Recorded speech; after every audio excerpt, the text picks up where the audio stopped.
We've all heard the metaphor, haven't we? The thin blue line used to describe the police. And it's a lovely image, actually. I've always enjoyed that image of the idea that it's that line of the police. The police's job as the thin blue line is to hold back the forces of evil and criminality and hostility and protect the rest of civil society from those elements over there. And it's an important line to hold, right? Because there's a lot of mess and brokenness out there. And without the police there to protect us, what would society look like? It's a wonderful metaphor for what policing at its best is all about.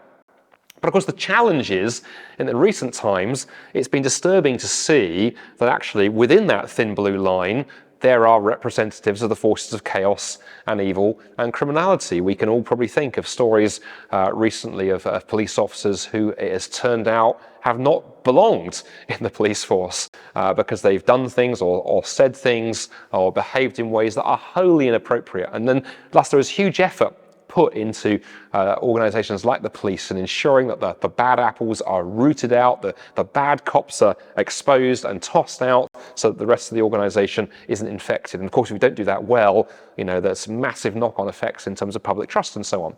And so, the content of the thin blue line we've thought more and more about.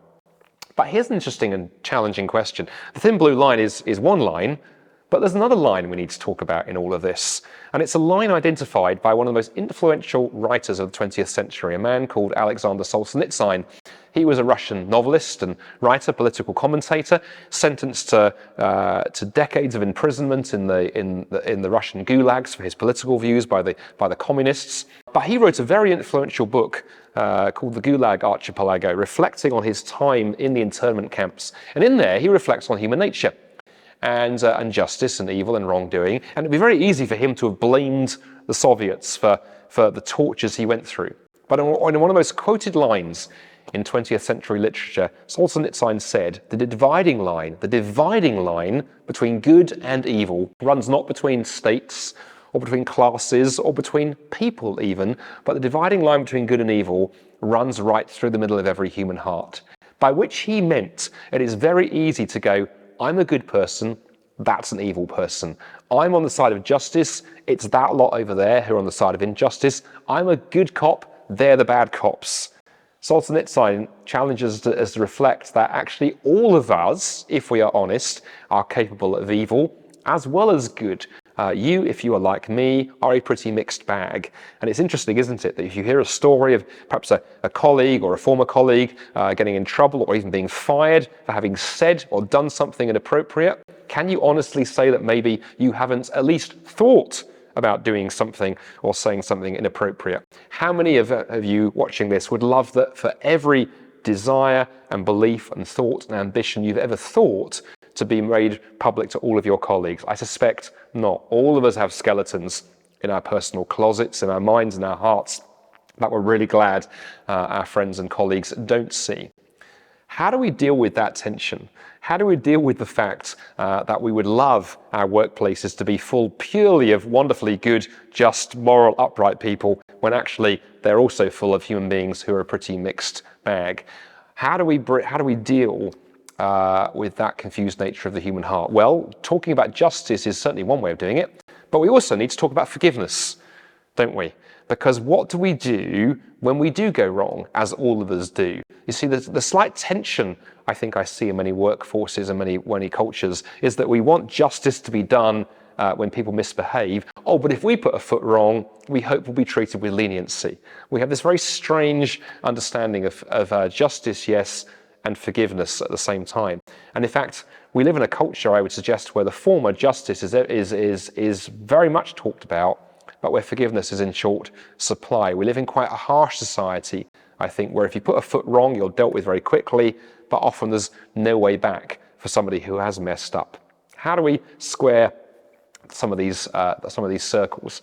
Well, I want to suggest to you that both those ideas, justice and forgiveness, actually are deeply Christian virtues. They're examples of, again, ideas that our culture has inherited from a time when Christianity was far more public, and we brought them into our secular age, and we're struggling to really figure out where they fit.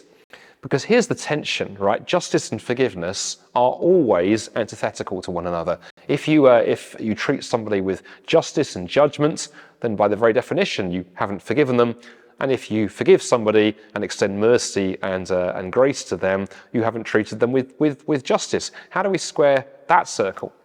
Well, it's interesting that the Bible talks a lot about this, because the issue of justice and forgiveness land in the Bible, and for Christians, very much on the character of God.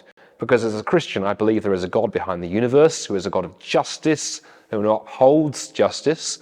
I also believe that we have behind the universe a God who offers us forgiveness and reconciliation. How do those two things hold together? Well, for Christians, they hold together in the person of Jesus.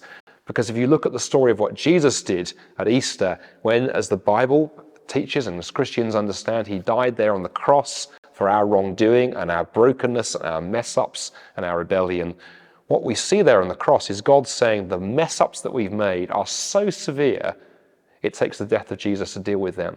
But that God also looks at us and says, even though you've messed up, we are so loved that Jesus was willing to do that in order to make forgiveness possible. And Christianity at the heart of it has those ideas of justice and forgiveness, not in tension with each other, but held together beautifully in the person of Jesus. So where do we land with all of this? Well, let's make sure, for those of us working in organisations like the police, that we take justice seriously. It really matters. But let's also make sure that we take forgiveness and reconciliation seriously as well. That we don't just think about how to deal out condemnation when someone messes up, but we also think about how do we offer people reconciliation and a way back. Those are not always easy conversations to have. There'll be deep emotions involved in some of this stuff. But I would long to see societies and organisations that are marked by both those virtues, justice and forgiveness, because both are profoundly Christian ideas.